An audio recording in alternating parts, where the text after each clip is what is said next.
que la préfiguration pour la création de l'Agence régionale de la biodiversité donc, soit signée à la région Guadeloupe pour prendre des décisions à partir de la Guadeloupe, eh ben, je pense que là, ça laisse préfigurer beaucoup d'aventures intéressantes pour nous en Guadeloupe. Et s'imposer comme on l'a toujours fait. On n'a rien sans se battre.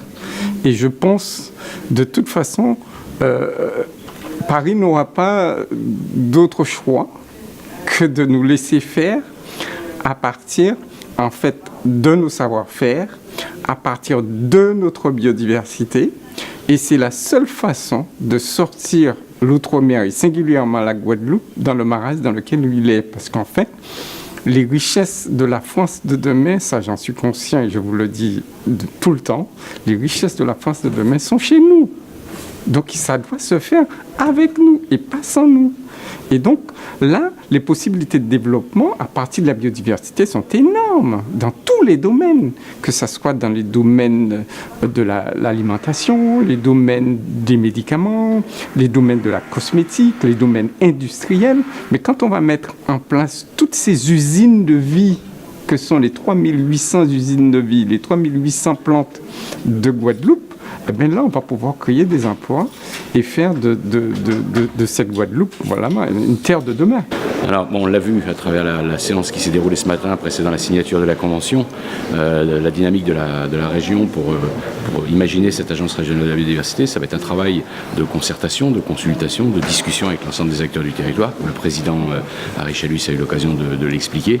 Et puis, de chercher la meilleure solution et l'organisation la plus efficace pour le territoire. Alors l'AFB finance à hauteur de 60% de la préfiguration, un peu plus de 200 000 euros, parce que il va y avoir des études à faire, un certain nombre de prestations à mettre en œuvre pour justement contribuer à la bonne définition de l'outil que sera cette agence régionale de la biodiversité.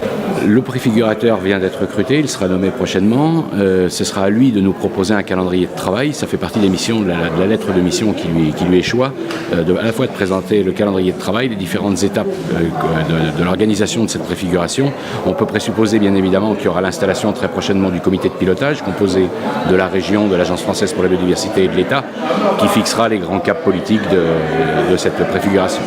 C'est pas moi qui ai initié, c'est surtout Madame Duflo, Gustave, qui s'occupe un peu de l'ARB, qui travaille là-dessus, sur la biodiversité. Et c'est un travail qui avance très bien, surtout qu'aujourd'hui nous sommes l'une des rares collectivités outre-mer qui avance très bien sur cette agence régionale de la biodiversité. En France, je crois, il y en a 12. Et aujourd'hui, avec la présence du directeur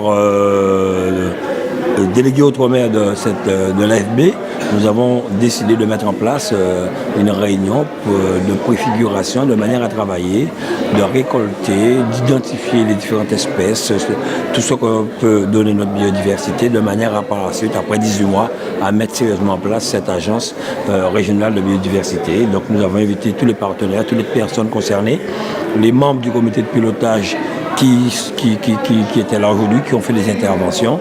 Et ça s'est très très bien passé avec la préfecture.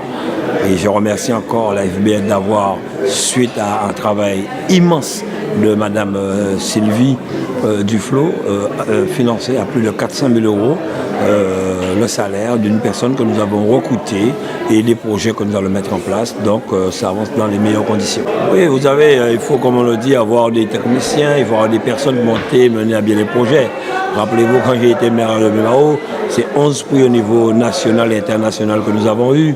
Dernièrement encore, arrivé à la région, nous venons de recevoir la médaille internationale du tourisme remise par le président de la Fédération internationale du tourisme. Donc c'est un travail qui est fait et c'est la volonté des communes de se lancer dans les appels à projets. Mais je félicite Monalo, nous avons le parc qui fait un beau travail, nous avons d'autres communes qui ont reçu des prix. Donc c'est en ce sens que nous allons vraiment développer notre région et faire que notre région soit vraiment, je le dirais, une région vraiment prisée, un lieu envié et visité par un maximum de touristes.